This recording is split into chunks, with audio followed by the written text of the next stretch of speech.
The prosecutor's office says he didn't do it. The victim's family don't want him executed. The Innocence Project has confirmed that just in the last hour, Marcellus Williams was executed by the state of Missouri for his conviction in a 1998 murder that he insisted he did not commit. This is why I accepted a 25-year prison sentence instead of going to trial at 17 years old. Even though they didn't have any physical evidence, eyewitness, and I wasn't caught committing any crimes.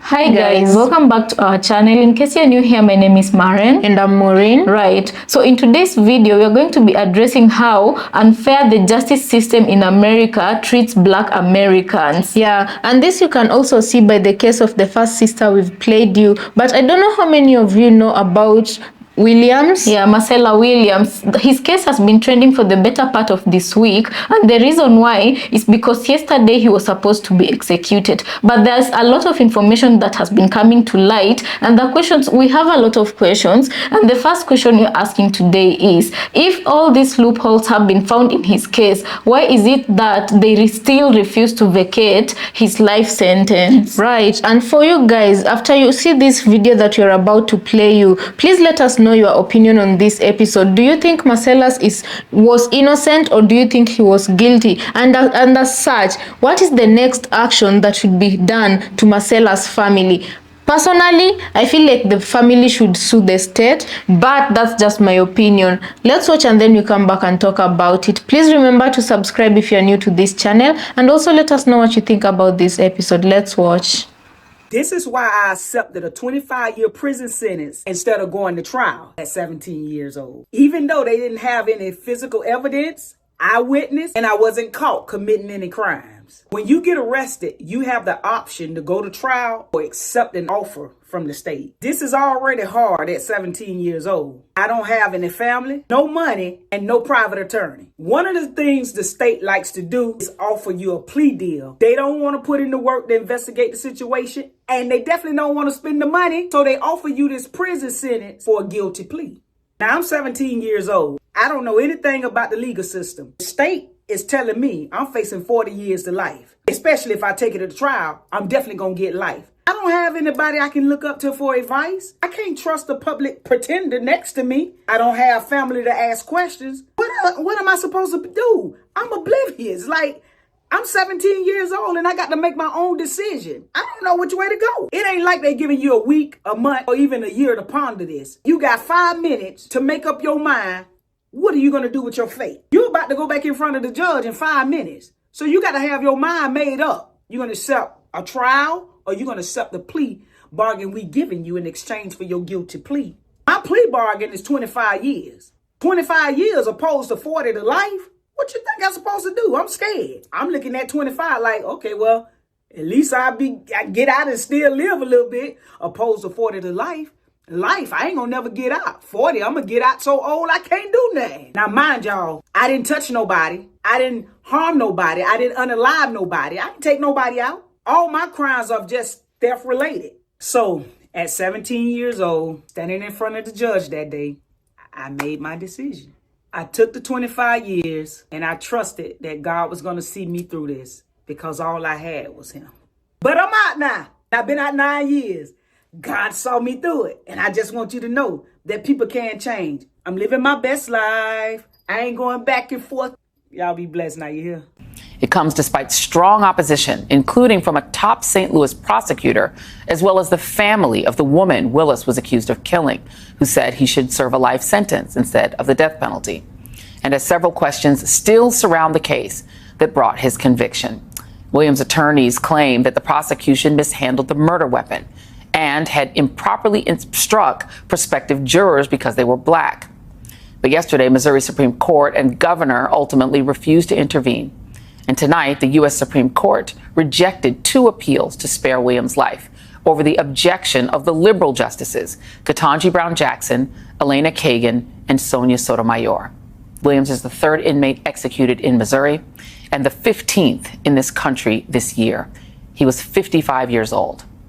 He will never be older because Missouri is a state and we are a country that maintains a system of official killing without mercy, even amidst evidence of innocence. The fact that Marcellus Williams is not alive at this very moment, after both attorneys on both sides, argued that they should not move forward with the death penalty, and the family of the victim also said that they should not move forward with the death penalty, lets you know that the justice system truly does not care about Black people, specifically Black men. And the fact that the argument for them not to move forward was clearly made based on the fact that they don't have enough evidence lets you know that this wasn't about the actual crime. This was them standing on business and making an example out of him. And just think about it. The fact that them moving forward with this didn't even bring solace to the family of the victim should already let you know that this had absolutely nothing to do with the crime. They are using that young woman's life as a way to prove a point about Black people in America. They don't care about the evidence. They don't care about whether or not he's actually guilty. What they care about is the fact that he's a Black man that was accused of a crime against a white woman. I'm sending love and prayers up to his family because I'm sure this is not easy for them to deal with, but I'm also sending love and prayers to her family because they stood on business and they didn't even believe that he deserved that. The last-ditch efforts to save Marcellus Williams' life. A group against the death penalty plans to deliver more than 1 million signatures to the Missouri State Capitol in hopes of stopping the execution just hours from right now. Our Mercedes McKay joins us now live from University City with how his family is feeling about his death to come. Mercedes? Rennie and Sydney, nearly 12 hours from now, Missouri death row inmate Marcellus Williams is set to die by lethal injection. This morning, we're live outside the University City Police Department, where the investigation into this case started over 25 years ago. Williams was sentenced to death for the 1998 murder of former St. Louis Post-Dispatch reporter Felicia Gale, who was repeatedly stabbed during a burglary in her University City home. 24 hours ago, the Missouri Supreme Court refused to stop the execution, following a last-minute hearing where Williams' attorneys went over errors in the case, from jury selection to the mishandling of the murder weapon. Today in St. Louis spoke to Williams' son ahead of his father's execution.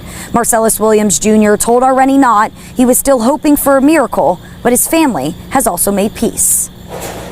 In this life, death is something that is going to come, you know? That's something that's for sure. You might not be rich, you might not get a dream car that you want, but you're gonna die, and you gotta make peace with that. So if this is the way that he going out, we already made peace. Allah is the best of all planners, so we ready to face that when it comes.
So guys, let us know what you think about this episode in the comment section. And I feel like this is truly a sad case because the fact that the public got involved and people volunteered to go and take a petition to the governor's office. Mike Person, I believe is his name. People got involved and took a petition to the office to prevent this from happening. Yeah, and I believe like right now, if the family of Marcellus wanted to sue the government, I feel like they have every right to sue the government using the very same evidence the court refused to admit when people were saying that Marcellus is innocent, when his defense team was insisting that he was innocent. And then when you look at the kind of witnesses that came forward, associating Marcellus with the case, these witnesses is what I feel like would be termed, I'm not a lawyer, but these are the type of people you term as not so credible source of information. Also, why is it that the kind of witnesses who linked Marcellus to the crime are what you would term questionable characters? These were people who were in it for the wrong reasons and they had something to gain. So of course they were going to come forward and say anything. Yeah, and the way how this case has happened this time and the eventual death of Marcellus, I can't help but feel that this time the government, I think the plea of the people was really quite loud, and them denying Marcellus his rights and them refusing to hear the public. I feel like it's a social experiment. They are desensitizing people to things like this, such that when cases like Marcellus's case start erupting, people can be desensitized to the magnitude of this thing. That is just my feeling. It's just like when whatever happened in Congo happened, people have been desensitized so much to the plea of Congolese people that they can't step in to help the people or intervene for the people of Congo. I feel like this is the beginning of the, I don't know, that's just my feeling. The government desensitizing people towards the innocence of people like Marcellus, so that when they eventually face their demise, nothing major will come out of situations like this. You guys, how many times have we heard about black men who are wrongfully convicted and then they get out and they sue the government back and they win some money, you know? So some people were speculating probably the case of Marcellus, they did want him to get out to sue back the government. But my question is, it still doesn't make sense. Like, how much do they normally pay victims of the justice system who end up being found innocent and let go? How much is it? Like, the question you should be asking is there a deeper meaning to what just happened?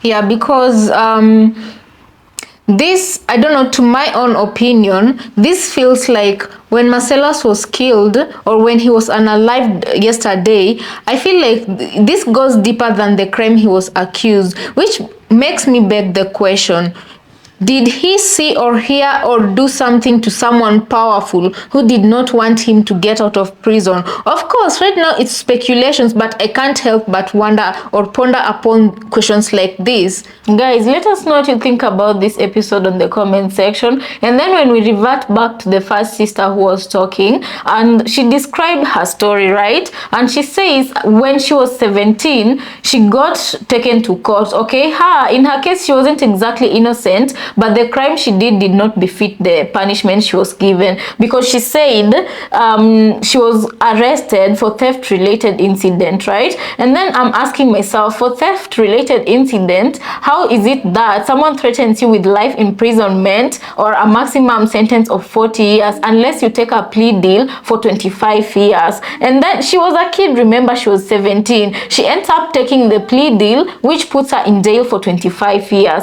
And remember, her skin color, okay? Because I feel like also this plays a factor into this situation. So it doesn't make sense that for the kind of crime she committed, theft related, she got 25 years in prison. Yet when you look at people who unalive people, yeah, when they are given a plea deal, some of them is something along that line, along that period of time. So it's like they were trying to equate the crime, this lady theft related case, they were trying to equate this with someone who commits unaliving a person and takes a plea deal. Yeah, of course, not every case ends like the first sister who spoke, because her case is one of the very few ones that end well, that she actually walks out of prison unharmed or well, because we don't know if she was harmed in the prison system or not. But Marcellus is one of the more advanced ones that when things like this happen, they even lose their life before they could get a chance to get out of the prison. And now this begs the question,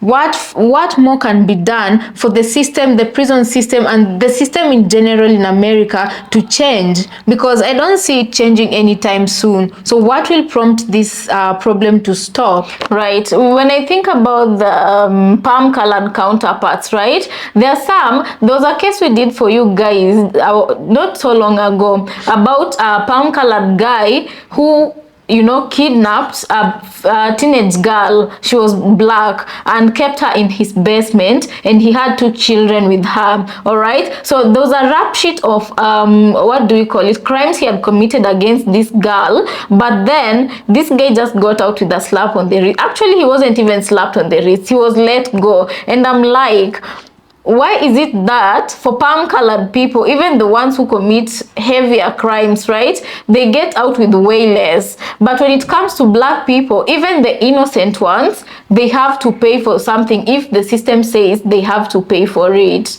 But guys, I don't know what you think about this episode. Let us know in the comment section. We'd really love to hear what you have to say about this. Also, if it's your first time here, kindly consider subscribing, and let's catch you on our next episode.